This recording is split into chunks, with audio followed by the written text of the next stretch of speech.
Saudi আরবের রাজা নিজে যদি কাবা শরীফের দরজা খুলতে চান তবুও তিনি পারবেন না। দরজা খোলার অধিকার আছে কেবল একজন সাধারণ পরিবারের হাতে। হ্যাঁ, ঠিকই শুনেছেন, পৃথিবীর সবচেয়ে সম্মানিত ঘর আল্লাহর ঘর কাবা শরীফের চাবি কোনো বাদশাহ বা রাজ পরিবার নয়, বরং এক সাধারণ বংশের কাছে প্রজন্ম থেকে প্রজন্ম ধরে রয়ে গেছে।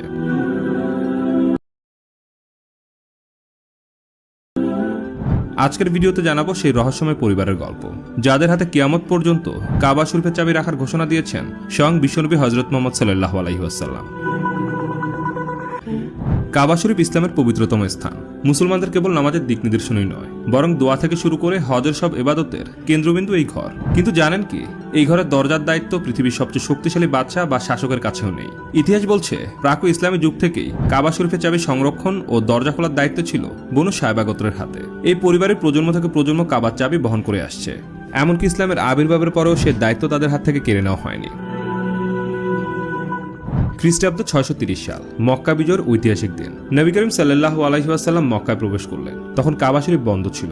তিনি কাবার চাবি চান, চাবি এনে দেওয়া হয় উসমান ইবনে তালহা রাদিয়াল্লাহু তাআলা আনহুর কাছ থেকে। রাসূল সাল্লাল্লাহু আলাইহি ওয়াসাল্লাম নিজ হাতে দরজা খুললেন, ভেতরে প্রবেশ করলেন এবং 2 রাকাত নামাজ আদায় করলেন। সবাই অপেক্ষা করছিলেন কাদের হাতে যাবে এই দায়িত্ব।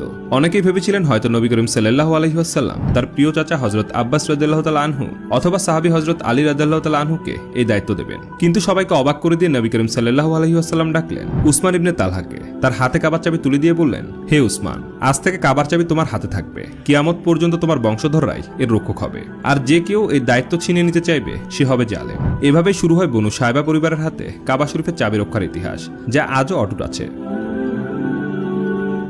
বর্তমানে দায়িত্ব পালন করছেন শেখ ডক্টর সালেহ বিন জায়েদ আল সাহেবী, যিনি বনি সায়বা বংশের 108তম উত্তরসূরি। সৌদির বাদশাহ বা বিশ্বের যে কোনো নেতা কাবার ভেতরে প্রবেশ করতে চাইলে তাকে ডাকতে হয়। তার হাতেই রয়েছে কাবার দরজার তালার চাবি। প্রতিবার দরজা খোলা বা বন্ধ করার সময় চাবি রাখা হয় একটি বিশেষ সবুজ ব্যাগে, যা তৈরি করা হয় কাবার গিলাফ তৈরির কারখানায়।